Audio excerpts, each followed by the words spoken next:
Welcome back to the Word in Our Hearts. We're continuing on in 2 Chronicles chapter 18, starting with verse 12. The messenger who had gone to summon Micaiah said to him, "Look, as one man, the other prophets are predicting success for the king. Let your word agree with theirs and speak favorably." But Micaiah said, "As surely as the Lord lives, I can tell him only what my God says." When he arrived, the king asked him, "Micaiah, shall we go to war against Ramoth-Gilead, or shall I refrain?" "Attack and be victorious," he answered, "for they will be given into your hand." The king said to him, "How many times must I make you swear to tell me nothing but the truth in the name of the Lord?" Then Micaiah answered, "I saw all Israel scatter on the hills like sheep without a shepherd, and the Lord said, 'These people have no master. Let each one go home in peace.'" The king of Israel said to Jehoshaphat, "Didn't I tell you that he never prophesies anything good about me, but only bad?" Micaiah continued, "Therefore hear the word of the Lord. I saw the Lord sitting on his throne, with all the host of heaven standing on his right and on his left. And the Lord said, 'Who will entice Ahab, king of Israel, into attacking Ramoth-Gilead and going to his death there?' One suggested this, and another that. Finally a spirit came forward, stood before the Lord, and said, 'I will entice him.' 'By what means?' the Lord asked.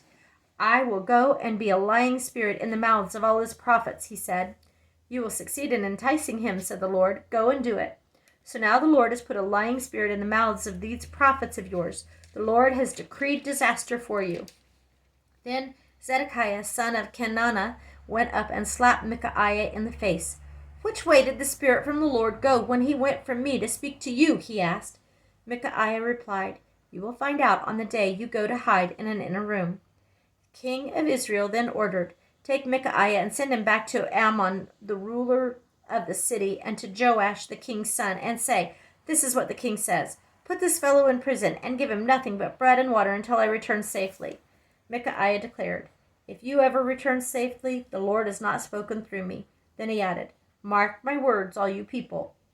Ahab killed at Ramoth-Gilead. So the king of Israel and Jehoshaphat, king of Judah, went up to Ramoth-Gilead. The king of Israel said to Jehoshaphat, "I will enter the battle in disguise, but you wear your royal robes." So the king of Israel disguised himself and went into battle.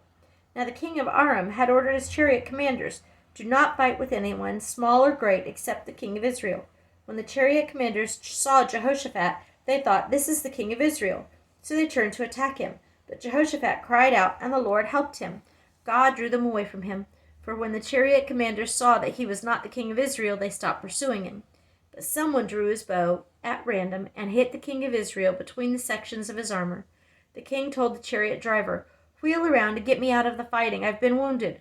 All day long the battle raged, and the king of Israel propped himself up in his chariot facing the Arameans until evening.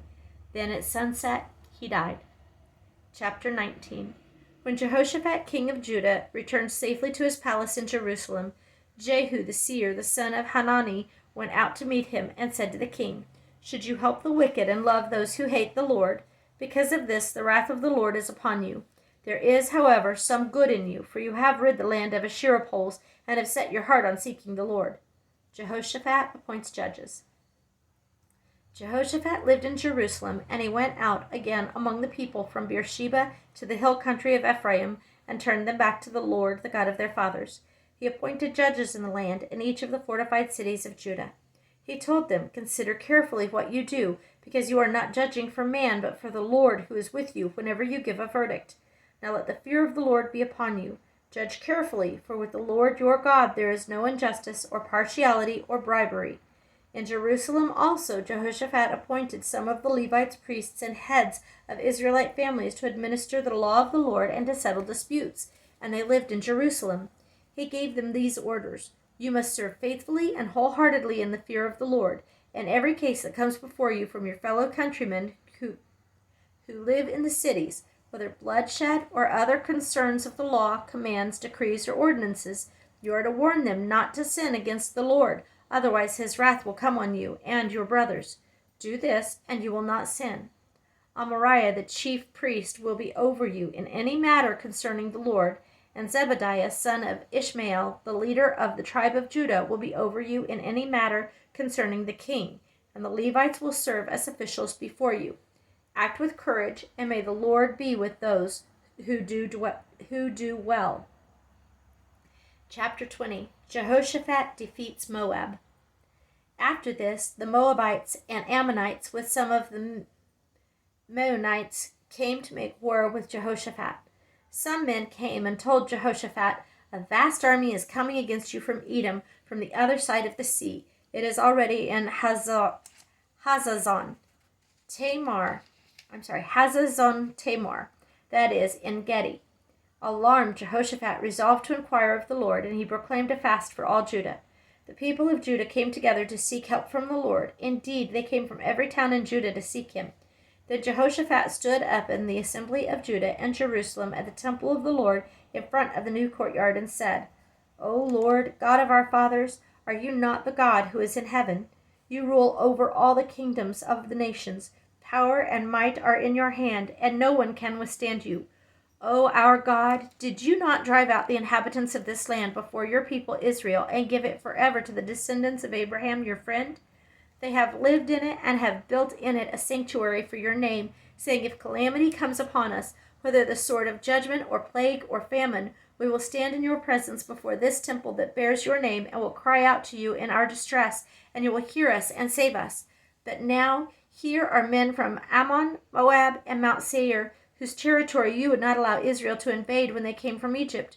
So they turned away from them and did not destroy them. See how they are repaying us by coming to drive us out of the possession you gave us as an inheritance. O our God, will you not judge them? For we have no power to face this vast army that is attacking us. We do not know what to do, but our eyes are upon you." All the men of Judah, with their wives and children and little ones, stood there before the Lord. Then the Spirit of the Lord came upon Jahaziel, son of Zechariah, the son of Benaiah, son of Jeiel, the son of Mattaniah, a Levite and descendant of Asaph, as he stood in the assembly. He said, "Listen, King Jehoshaphat, and all who live in Judah and Jerusalem. This is what the Lord says to you. Do not be afraid or discouraged because of this vast army, for the battle is not yours but God's. Tomorrow march down against them. They will be climbing up by the pass of Ziz, and you will find them at the end of the gorge in the desert of Jeruel. You will not have to fight this battle. Take up your positions, stand firm, and see the deliverance the Lord will give you. O Judah and Jerusalem, do not be afraid. Do not be discouraged. Go out to face them tomorrow, and the Lord will be with you." Jehoshaphat bowed with his face to the ground, and all the people of Judah and Jerusalem fell down in worship before the Lord. Then some Levites from the Kohathites and the Korahites stood up and praised the Lord, the God of Israel, with a very loud voice. Early in the morning they left for the desert of Tekoa. As they set out, Jehoshaphat stood and said, "Listen to me, Judah and people of Jerusalem. Have faith in the Lord your God, and you will be upheld. Have faith in his prophets, and you will be successful." After consulting the people, Jehoshaphat appointed men to sing to the Lord and to praise him for the splendor of his holiness as they went out at the head of the army, saying, "Give thanks to the Lord, for his love endures forever." As they began to sing and praise, the Lord set ambushes against the men of Ammon and Moab and Mount Seir who were invading Judah, and they were defeated. The men of Ammon and Moab rose up against the men from Mount Seir to destroy and annihilate them. After they finished slaughtering the men from Seir, they helped to destroy one another. When the men of Judah came to the place that overlooks the desert and looked toward the vast army, they saw only dead bodies lying on the ground. No one had escaped. So Jehoshaphat and his men went to carry off their plunder, and they found among them a great amount of equipment and clothing, and also articles of value, more than they could take away. There was so much plunder that it took 3 days to collect it. On the 4th day they assembled in the valley of Barakah, where they praised the Lord. This is why it is called the Valley of Barakah to this day. Then, led by Jehoshaphat, all the men of Judah and Jerusalem returned joyfully to Jerusalem, for the Lord had given them cause to rejoice over their enemies. They entered Jerusalem and went to the temple of the Lord with harps and lutes and trumpets. The fear of God came upon all the kingdoms of the countries when they heard how the Lord had fought against the enemies of Israel, and the kingdom of Jehoshaphat was at peace, for his God had given him rest on every side. The end of Jehoshaphat's reign. So Jehoshaphat reigned over Judah. He was 35 years old when he became king of Judah, and he reigned in Jerusalem 25 years. His mother's name was Azubah, daughter of Shilhi. He walked in the ways of his father Asa, and did not stray from them. He did what was right in the eyes of the Lord. The high places, however, were not removed, and the people still had not set their hearts on the God of their fathers. The other events of Jehoshaphat's reign, from beginning to end, are written in the annals of Jehu, son of Hanani, which are recorded in the book of the kings of Israel. Later, Jehoshaphat, king of Judah, made an alliance with Ahaziah, king of Israel, who was guilty of wickedness. He agreed with him to construct a fleet of trading ships. After these were built at Ezion-Geber, Eleazar, son of Dodavahu of Mareshah, prophesied against Jehoshaphat, saying, "Because you have made an alliance with Ahaziah, the Lord will destroy what you have made." The ships were wrecked and were not able to set sail to trade. Chapter 21. Then Jehoshaphat rested with his fathers, and was buried with them in the city of David, and Jehoram his son succeeded him as king. Jehoram's brothers, the sons of Jehoshaphat, were Azariah, Jehiel, Zechariah, Azarahu, Michael, and Shephatiah. These were the sons of Jehoshaphat, king of Israel. Their father had given them many gifts of silver and gold and articles of value, as well as fortified cities in Judah, but he had given the kingdom to Jehoram because he was his firstborn son. Jehoram, king of Judah. When Jehoram established himself firmly over his father's kingdom, he put all his brothers to the sword, along with some of the princes of Israel. Jehoram was 32 years old when he became king, and he reigned in Jerusalem 8 years. He walked in the ways of the kings of Israel, as the house of Ahab had done, for he married a daughter of Ahab. He did evil in the eyes of the Lord. Nevertheless, because of the covenant the Lord had made with David, the Lord was not willing to destroy the house of David. He had promised to maintain a lamp for him and his descendants forever. In the time of Jehoram, Edom rebelled against Judah and set up its own king. So Jehoram went there with his officers and all his chariots. The Edomites surrounded him and his chariot commanders, but he rose up and broke through by night. To this day, Edom has been in rebellion against Judah. Libnah revolted at the same time because Jehoram had forsaken the Lord, the God of his fathers. He had also built high places on the hills of Judah, and had caused the people of Jerusalem to prostitute themselves, and had led Judah astray. Jehoram received a letter from Elijah the prophet, which said, "This is what the Lord, the God of your father David, says. You have not walked in the ways of your father Jehoshaphat or of Asa, king of Judah, but you have walked in the ways of the kings of Israel, and you have led Judah and the people of Jerusalem to prostitute themselves, just as the house of Ahab did. You have also murdered your own brothers, members of your father's house, men who are better than you. So now the Lord is about to strike your people, your sons, your wives, and everything that is yours, with a heavy blow. You yourself will be very ill with a lingering disease of the bowels until the disease causes your bowels to come out." The Lord aroused against Jehoram the hostility of the Philistines and the Arabs who lived near the Cushites. They attacked Judah, invaded it, and carried off all the goods found in the king's palace, together with his sons and wives. Not a son was left to him except Ahaziah the youngest. After all this, the Lord afflicted Jehoram with an incurable disease of the bowels. In the course of time, at the end of the 2nd year, his bowels came out because of the disease, and he died in great pain. His people made no fire in his honor as they had for his fathers. Jehoram was 32 years old when he became king, and he reigned in Jerusalem 8 years. He passed away to no one's regret, and was buried in the city of David, but not in the tombs of the kings. Chapter 22. Ahaziah, king of Judah. The people of Jerusalem made Ahaziah, Jehoram's youngest son, king in his palace, since the raiders who came with the Arabs into the camp had killed all the older sons. So Ahaziah, son of Jehoram, king of Judah, began to reign.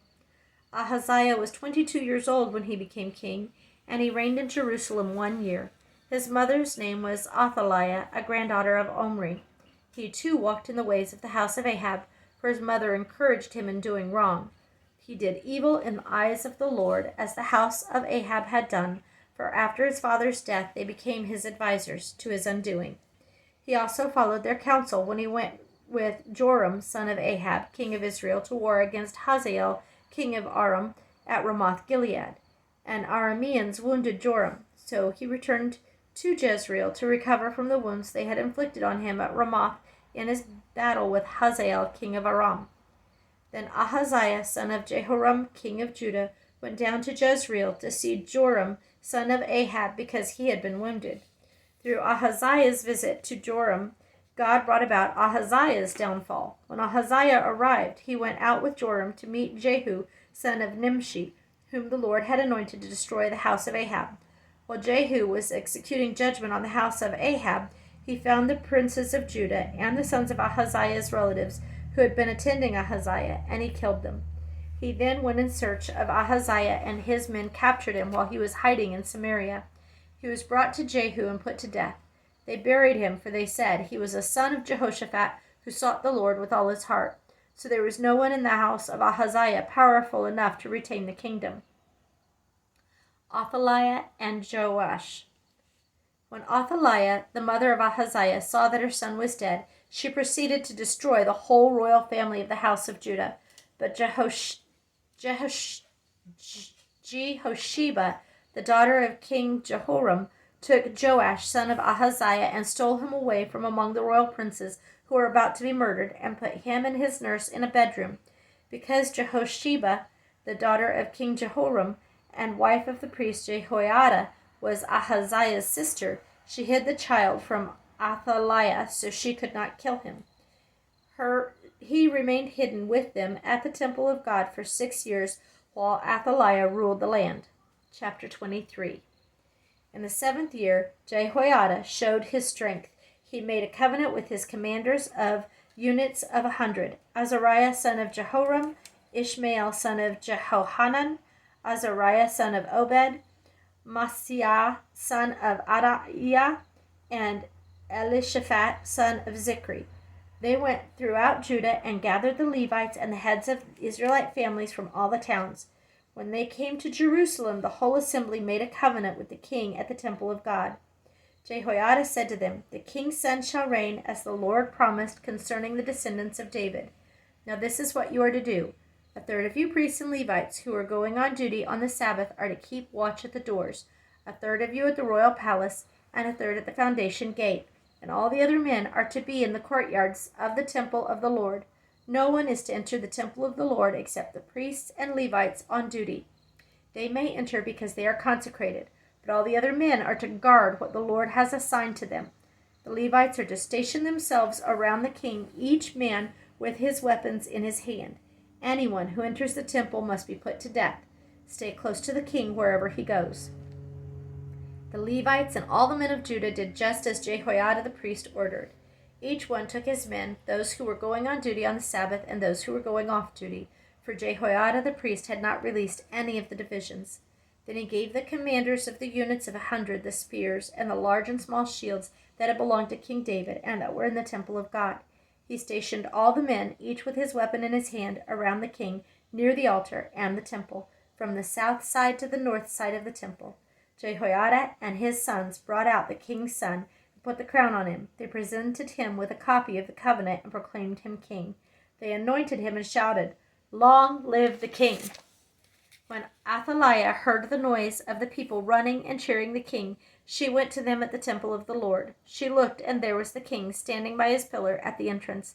The officers and the trumpeters were beside the king, and all the people of the land were rejoicing and blowing trumpets, and singers with musical instruments were leading the praises. Then Athaliah tore her robes and shouted, "Treason! Treason!" Jehoiada the priest sent out the commanders of units of 100 who were in charge of the troops and said to them, "Bring her out between the ranks and put to the sword anyone who follows her." For the priest had said, "Do not put her to death at the temple of the Lord." So they seized her as she reached the entrance of the horse gate on the palace grounds, and there they put her to death. Jehoiada then made a covenant that he and the people and the king would be the Lord's people. All the people went to the temple of Baal and tore it down. They smashed the altars and the idols and killed Matan, the priest of Baal, in front of the altars. Then Jehoiada placed the oversight of the temple of the Lord in the hands of the priests, who were Levites, to whom David had made assignments in the temple to present the burnt offerings of the Lord, as written in the law of Moses, with rejoicing and singing, as David had ordered. He also stationed doorkeepers at the gates of the Lord's temple, so that no one who is in any way unclean might enter. He took with him the commanders of hundreds, the nobles, the rulers of the people, and all the people of the land, and brought the king down from the temple of the Lord. They went into the palace through the upper gate, and seated the king on the royal throne, and all the people of the land rejoiced, and the city was quiet, because Athaliah had been slain with the sword. Chapter 24. Joash repairs the temple. Joash was 7 years old when he became king, and he reigned in Jerusalem 40 years. His mother's name was Zibiah, and she was from Beersheba. Joash did what was right in the eyes of the Lord all the years of Jehoiada the priest. Jehoiada chose 2 wives for him, and he had sons and daughters. Sometime later, Joash decided to restore the temple of the Lord. He called together the priests and Levites and said to them, "Go to the towns of Judah and collect the money due annually from all Israel to repair the temple of your God. Do it now." But the Levites did not act at once. Therefore the king summoned Jehoiada the chief priest and said to him, "Why haven't you required the Levites to bring in from Judah and Jerusalem the tax imposed by Moses, the servant of the Lord, and by the assembly of Israel for the tent of the testimony? Now the sons of that wicked woman Athaliah have broken into the temple of God and have used even its sacrificed objects for the Baals." At the king's command, a chest was made and placed outside at the gate of the temple of the Lord. A proclamation was then issued in Judah and Jerusalem that they should bring to the Lord the tax that Moses the servant of God had required of Israel in the desert. All the officials and all the people brought their contributions gladly, dropping them into the chest until it was full. Whenever the chest was brought in by the Levites to the king's officials, and they saw that there was a large amount of money, the royal secretary and the officer of the chief priest would come and empty the chest and carry it back to its place. They did this regularly and collected a great amount of money. The king and Jehoiada gave it to the men who carried out the work required for the temple of the Lord. They hired masons and carpenters to restore the Lord's temple, and also workers in iron and bronze to repair the temple. The men in charge of the work were diligent, and the repairs progressed under them. They rebuilt the temple of God according to its original design and reinforced it. When they had finished, they brought the rest of the money to the king and Jehoiada, and with it were made articles for the Lord's temple, articles for the service and for the burnt offerings, and also dishes and other objects of gold and silver. As long as Jehoiada lived, burnt offerings were presented continually in the temple of the Lord. Now Jehoiada was old and full of years, and he died at the age of 130. He was buried with the kings in the city of David because of the good he had done in Israel for God and his temple. The wickedness of Joash. After the death of Jehoiada, the officials of Judah came and paid homage to the king, and he listened to them. They abandoned the temple of the Lord, the God of their fathers, and worshipped Asherah poles and idols. Because of their guilt, God's anger came upon Judah and Jerusalem, although the Lord sent prophets to the people to bring them back to him, and though they testified against them, they would not listen. Then the Spirit of God came upon Zechariah, son of Jehoiada the priest. He stood before the people and said, "This is what God says. Why do you disobey the Lord's commands? You will not prosper because you have forsaken the Lord. He has forsaken you." But they plotted against him, and by order of the king they stoned him to death in the courtyard of the Lord's temple. King Joash did not remember the kindness Zechariah's father Jehoiada had shown him, but killed his son, who said, as he lay dying, "May the Lord see this and call you to account." At the turn of the year, the army of Aram marched against Joash, and invaded Judah and Jerusalem and killed all the leaders of the people. They sent all the plunder to their king in Damascus. Although the Aramean army had come with only a few men, the Lord delivered into their hands a much larger army. Because Judah had forsaken the Lord, the God of their fathers, judgment was executed on Joash. When Arameans withdrew, they left Joash severely wounded. His officials conspired against him for murdering the son of Jehoiada the priest, and they killed him in his bed.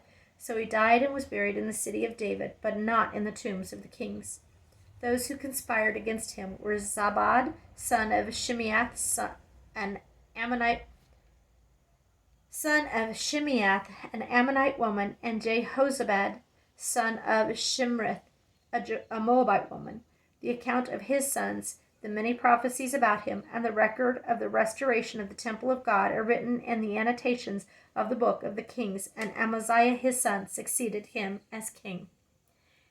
Thank you for listening.